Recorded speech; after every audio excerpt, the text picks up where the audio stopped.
Digtet det er så yndigt at føles ad for to er skrevet af Nikolaj Frederik Severin Grundtvig. Det blev skrevet i 1855 og er et romantisk digt. Digtet er traditionelt, og det er brugslyrik. Brugslyrik vil sige, at det er skrevet til en bestemt begivenhed. I dette tilfælde er det et bryllup eller en indvielse. Digtet består af 5 strofer med 8 vers i hver. Da digtet er til et bryllup, er det meget hovedsageligt kærlighed, og så er det sådan meget kristendom, og så har vi også snakket om, at det her det foregår i sådan, eller det sådan handler om treenigheden, altså Gud, Jesus og Helligånden. Ja, super. Den indre verden bliver beskrevet sådan et kold i det, og så er den løsredet fra en bestemt tid. De må ikke rigtig få nogen sådan information om, hvornår det kunne være. På et tidspunkt så står der, skønt alt i verden går op og ned, som betyder, at verden ligesom bare går sin gang.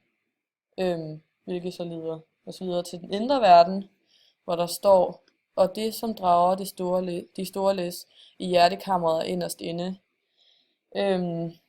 Som betyder, at den indre verden får den ydre verden til at køre rundt. Altså, hvis den indre verden ikke fungerer, så kan den ydre heller ikke. Udover dette, så bliver den indre verden beskrevet som et varmt, og det er en jeg-fortæller. Så kommer jeg så lige til at sige den indre verden først. Jeg mener selvfølgelig den ydre verden. Og den indre komposition i digtet. Vi har sagt, at det er et livsforløb mellem et par. Og det er markeret med gult her. Så vi kan se hver vers, hver strofe, der står der sammen. Der er både at rejse sammen, at holde sammen, at alle sammen, at leve sammen, at sidde sammen. Så der var vi altså rimelig enige om, at det handler om det her livsforløb. Vi lagde også mærke til, at parret bliver skilt ad i, strofe 4, og så bliver de ført sammen igen bagefter.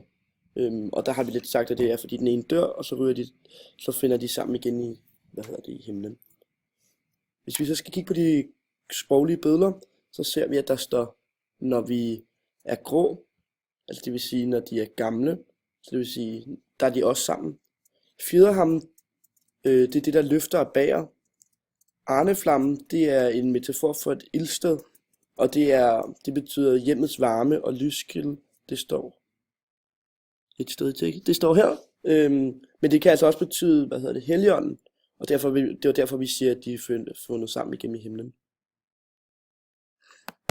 Ja, digtet er bygget op, sådan at de 4 første vers er krydsrim, altså A, B, A, B, og de 3 vers efter det er enderim, det vil sige, de her 3, de rimer med hinanden, og det sidste vers rimer ikke med nogen.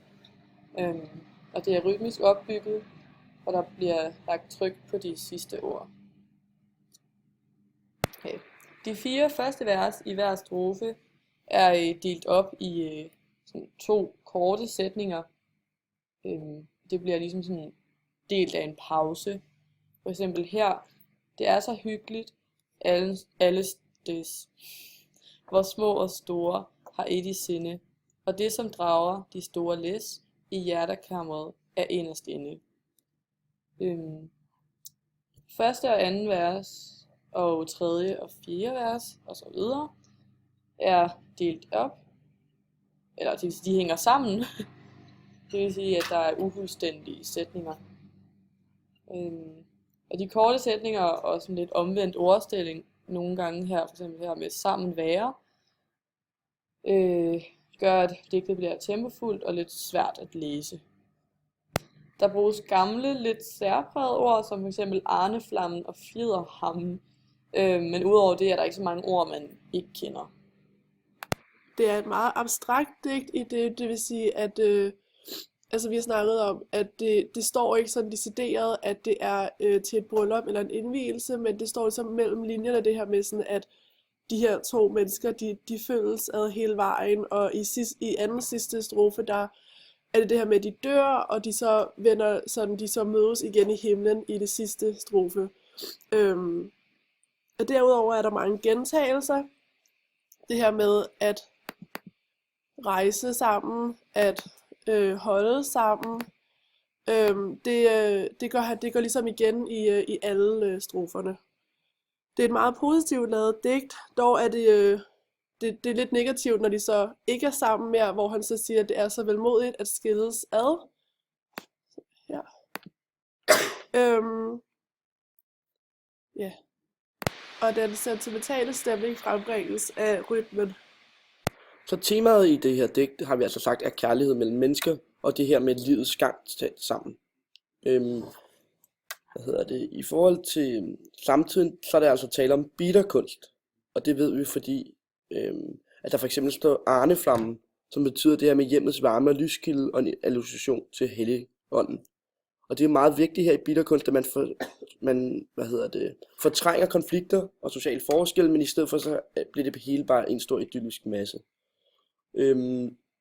Så hvis man ser den her ydre verden i forhold til den indre verden, der har det altså en kraftfuld virkning, den her bitterkunst, fordi der fortrænger man lidt, hvordan det egentlig er i samfundet, for bare at fortælle alt det positive. Og så har vi lavet en moderne fortolkning af den strofe.